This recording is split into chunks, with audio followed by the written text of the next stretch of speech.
Hey everyone, and welcome back to Level Up English. I'm Zara. And I'm Daniel. Whether this is your first time listening or you've been with us for a while, welcome. You've picked a great episode because today we're diving into something we all have in common: relationships. Exactly. Relationships are part of everyday life, whether it's your best friend, your partner, someone you just met, or even someone you don't get along with.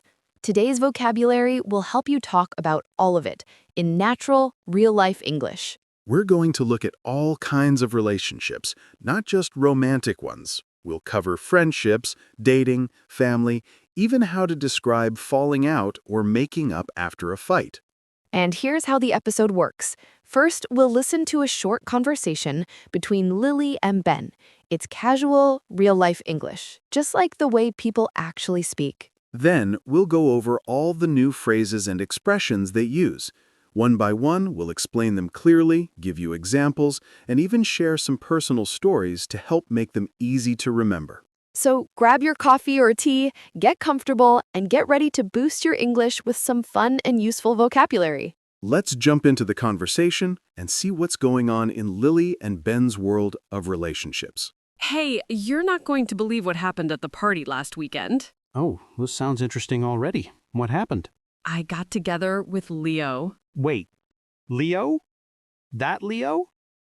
I thought he was still seeing that Spanish girl. Yeah, they'd been seeing each other for like 4 months, but he said they fell out recently. Apparently, they were arguing all the time. He told me things weren't working, and now they're done. Well, that was fast. So, are you and Leo, official now? Are you dating? Not exactly. We're still getting to know each other. You could say we're talking, texting, going for coffee. It's not serious yet, but I like him, that's for sure. Well, just take your time. You know he was having an affair with his boss last year. That kind of stuff doesn't just disappear. Yeah, I know. I heard the gossip too. But people make mistakes. I'm trying to keep an open mind. So far, we get on really well. Way better than I did with Jordan. Oh, please. You and Jordan never saw eye to eye. I remember that time you fought about what kind of pizza to order. Full drama. Yeah, I know. We fell out constantly. With Leo, it just feels easier, more natural. He actually listens. And honestly, I hate it when people just look down on someone for their past. It's unfair. Totally agree. People can change, especially when they meet someone who helps them grow. Speaking of that, how's your sister? We're okay. We argued again last week, but I'm trying to make it up to her. I think we'll be fine. We've been friends again after rows before. You're a good sister. And hey, what about Benji? You and he still hanging out? Oh yeah, he's great. We get on well with each other. He's not my best friend, but he's a good friend. The kind of friend who checks in and actually listens. Not like a casual acquaintance. I really feel I can trust him. Yeah, I get that. I feel the same about my mate, Ray. We've only known each other for a year, but I really look up to him. He's smart, calm, and always has good advice. That's so nice.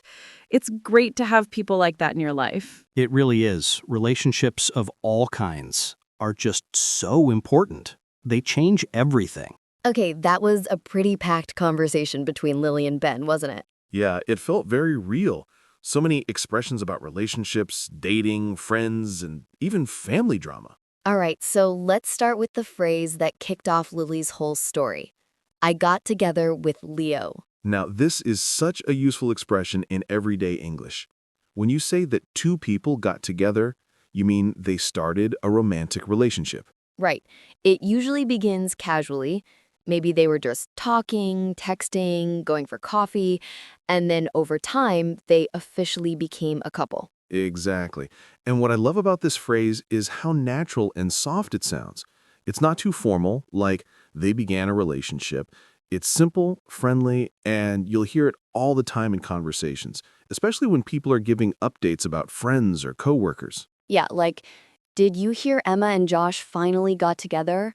Or my parents got together in college, they were both in the same drama club. That's such a classic one. I remember when my cousin and her now husband first got together. They had been just friends for years. Honestly, we all thought it would never happen.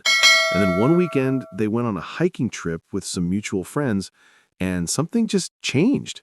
They came back holding hands, and we were like, wait, what? When did this happen?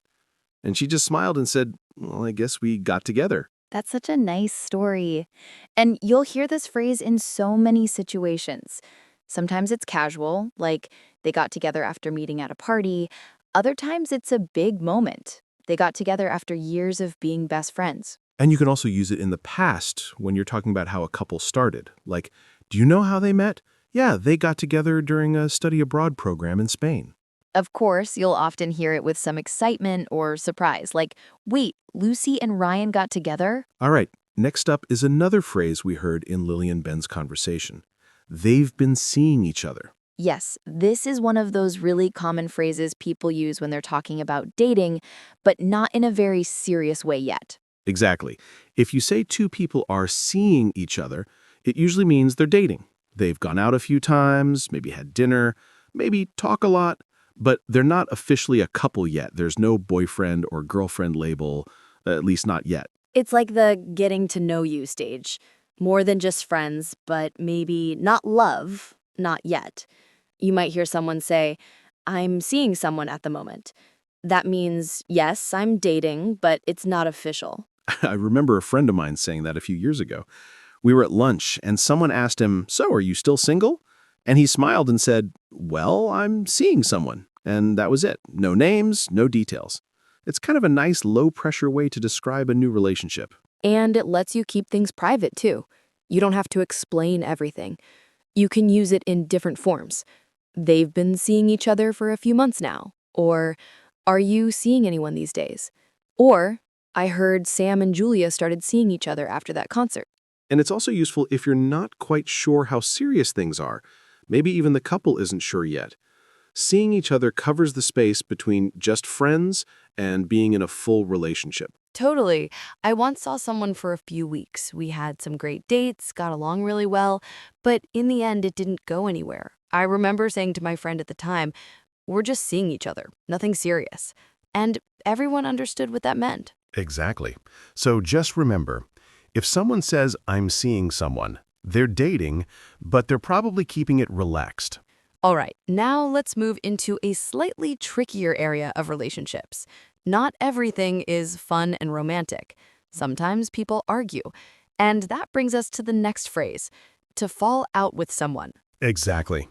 A falling out doesn't always mean the friendship is over forever, but it does mean something serious happened and it usually takes time to fix. So, for example, I fell out with my brother after he said something really hurtful.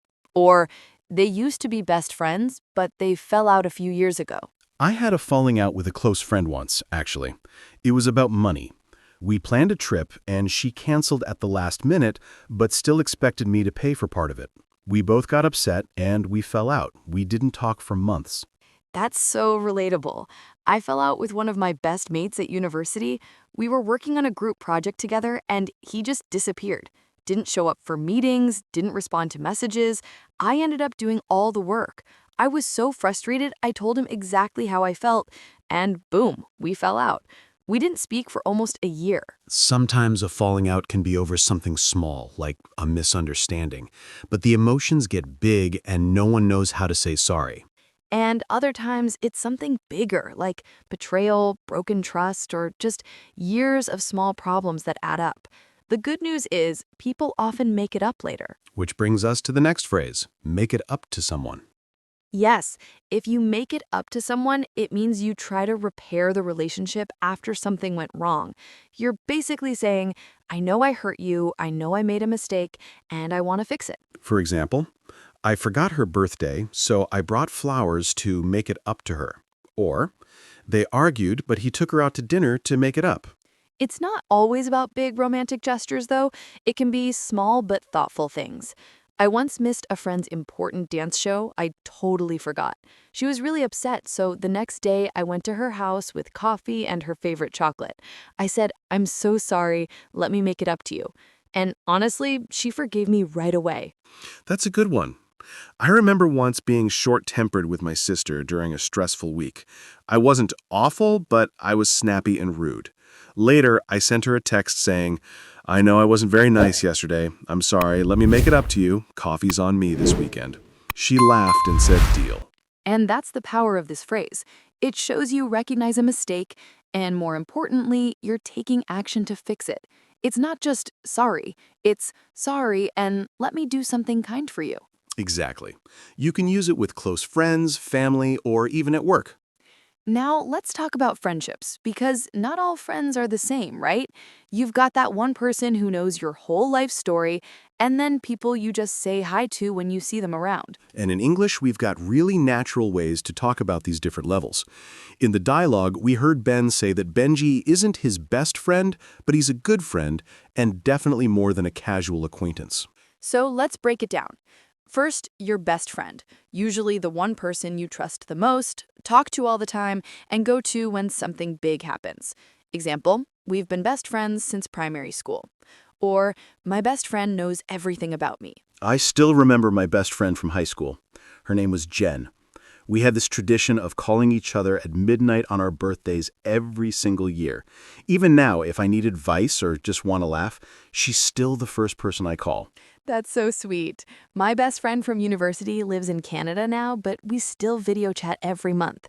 It doesn't matter how far you are, when someone's your best friend, that bond stays strong. Now, a good friend is someone you're close to and really enjoy spending time with, but maybe not quite as close as a best friend. You might not talk every day, but when you do meet, it feels easy and warm. For example, we're not best friends, but he's a good friend of mine. I've got a few good friends from my local gym. We don't hang out on weekends, but we always have a good chat after class, and we've even gone for coffee a few times. Exactly. You can have lots of good friends, people who make life better even if you're not super close. And finally, a casual acquaintance. This is someone you know, maybe from class, work, or your neighborhood, but you don't really hang out or share personal things. For example, he's just a casual acquaintance. We say hi, but that's all. I used to see the same guy every morning on the train. We would smile, sometimes say good morning, but that was it. We never actually talked. Same here. I've got a few casual acquaintances at work, people I nod to in the hallway, maybe make small talk with in the lift, but we've never met outside the office. All right, let's move on to two more really useful phrases when we talk about relationships. The first one is to look up to someone. Yes, if you look up to someone, it means you admire them, you respect them, maybe you even want to be like them. For example, as a kid, I really looked up to my older brother. He was so confident, and I wanted to do everything he did. Or she looks up to her teacher because he's so passionate about helping students. It's often used when we talk about role models, people who inspire us, guide us, or make us want to be better. Exactly. When I was little, I looked up to my grandmother. She was strong, kind, and always had wise advice. Even now, I still try to follow her example. That's beautiful. For me, I really looked up to one of my first English teachers. She made learning feel fun and exciting, and she's one of the reasons I became a teacher myself. Now, the opposite, to look down on someone. Yes, if you look down on someone, it means you think you're better than them. You disrespect them, you see them as less than you. For example, he looks down on people who don't have expensive clothes. Or she felt her colleagues looked down on her because she was new at the company. It's a very negative expression, and it usually shows arrogance or a lack of empathy. Exactly. And it's important to be aware of this phrase because sometimes people do look down on others, but it's never a healthy or kind way to behave. So today, we've covered a lot of ground in the world of relationships, from falling out and making up, to describing different levels of friendship, and finally, how we look up to or look down on people in our lives. And the most important thing to remember is relationships are complex. They can be fun, supportive, and inspiring, but also challenging and sometimes painful. The key is having the language to express all of those experiences in English. Right. Because the more vocabulary you have, the more accurately you can describe your own life and connect with others on a deeper level. So, next time you have a falling out, or need to make it up to someone, or want to talk about your best friend, you'll know exactly what to say. Thanks for joining us today on Level Up English. We hope you enjoyed this episode and that you'll practice using these new expressions this week. And remember, learning English isn't just about grammar or tests. It's about real life, real people, and real connections. See you next time. See you next time.